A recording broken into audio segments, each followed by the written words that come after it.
प्रधानमंत्री नरेंद्र मोदी कोसी नदी पर बने इसी रेल महासेतु को वीडियो कॉन्फ्रेंस के जरिए 18 सितंबर को दोपहर को देश को समर्पित करने जा रहे हैं।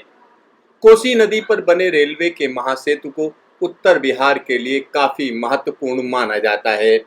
यह पुल 1934 में आए भीषण भूकंप और बाढ़ के बाद बेकार हो गया था, क्योंकि यहाँ पर मौजूद मीटर गेज की लाइन जगह जगह पर टूट गई थी और पुल भी बेकार हो चुका था।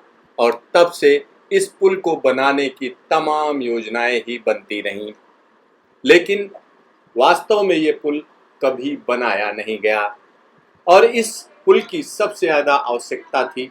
और यहाँ पर अगर हम उत्तर बिहार की बात करें तो तमाम नदियाँ यहाँ पर आती हैं, जिसकी वजह से ये इलाका अक्सर बाढ़ की वजह से खबरों में रहता है।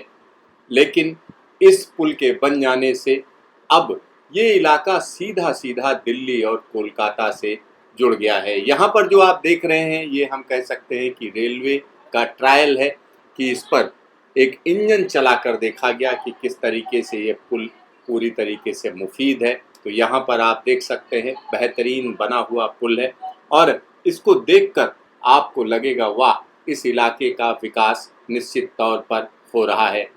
यहाँ पर पास में ही एक सड़क ब्रिज भी बनाया गया है, उसी के पास में ये रेलवे का महासेतु है। और रेलवे का महासेतु इसलिए महत्वपूर्ण है क्योंकि ये ब्रॉड गेज लाइन है। पहले मीटर गेज हुआ करती थी, अब इसे ब्रॉड गेज कर दिया गया है। और मीटर गेज की जब हम बात करते हैं तो आज की बात नहीं कर रहे हैं, 1934 की बात कर रहे हैं, जिसमें उस समय बिहार का जो सबसे प्रसिद्ध भूकंप है, जिसको बिहार भूकंप के नाम से जाना जाता है, उसकी वजह से इस इलाके में काफ़ी नुकसान हुआ था। तब के बाद अब जाकर ये पुल बन पाया है। और इसकी कहानी अगर हम बताएं तो वर्ष 2003 और 2004 में तत्कालीन एनडीए सरकार ने इसको बनाने की मंजूरी दी थी। और तब जब रकम निर्धारित की गई थी कितना खर्चा आएगा, वो 516 करोड़ रुपए का अनुमान था। लेकिन उसके बाद वो सरकार नहीं रही। उसके बाद केंद्र में दोबारा मोदी सरकार आई या एनडीए सरकार आई, तब इस पुल को फिर से हम कह सकते हैं एजेंडे में लिया गया और तब से इस पर काम शुरू हुआ। तकरीबन 2 किलोमीटर लंबे इस रेलवे पुल से सुपौल, अररिया, सहरसा जैसे कई जिलों को फायदा होगा। इस पुल के बन जाने से उत्तर बिहार सीधा सीधा कोलकाता और दिल्ली रेल मार्ग से जुड़ गया है। कोसी नदी पर पुल के अलावा प्रधानमंत्री मोदी 12 रेलवे प्रोजेक्ट जो कि बिहार में हैं, उनको देश को समर्पित करेंगे। इसमें क्यूल नदी पर बनाया गया नया पुल और साथ ही साथ 2 रेलवे लाइन, 5 इलेक्ट्रिफिकेशन प्रोजेक्ट हैं। इसी तरीके से डबलिंग के कुछ प्रोजेक्ट हैं, जिनको इसमें हम कह सकते हैं वीडियो कॉन्फ्रेंस के जरिए प्रधानमंत्री मोदी देश को समर्पित करेंगे।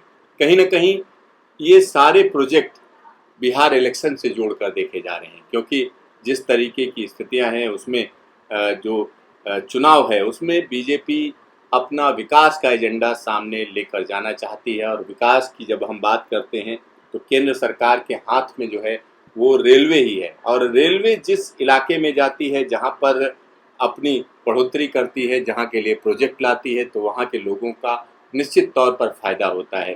तो यहाँ पर हम एकदम कह सकते हैं कि उत्तर बिहार के लोगों को इसका फ़ायदा मिलेगा और सीधा सीधा फ़ायदा मिलेगा, क्योंकि यहाँ से होकर जाने वाली ट्रेनें अब लंबी दूरी तक जाएंगी और दिल्ली जाएंगी, कोलकाता जाएंगी, हम कह सकते हैं मुंबई जाएंगी। तो सीधी ट्रेनों की संभावना बन जाती है और यहाँ से होकर भी ट्रेनें गुजारी जाएंगी, क्योंकि जो असम जाने वाली ट्रेनें हैं उनके लिए एक अल्टरनेट रूट भी है। तो कहीं ना कहीं एक बड़ा हम कह सकते हैं कदम है और साथ ही साथ उत्तर बिहार के लोगों के लिए ये पुल विकास की सौगात लेकर आया है, जिसको खुद प्रधानमंत्री नरेंद्र मोदी बिहार के लोगों को समर्पित करेंगे।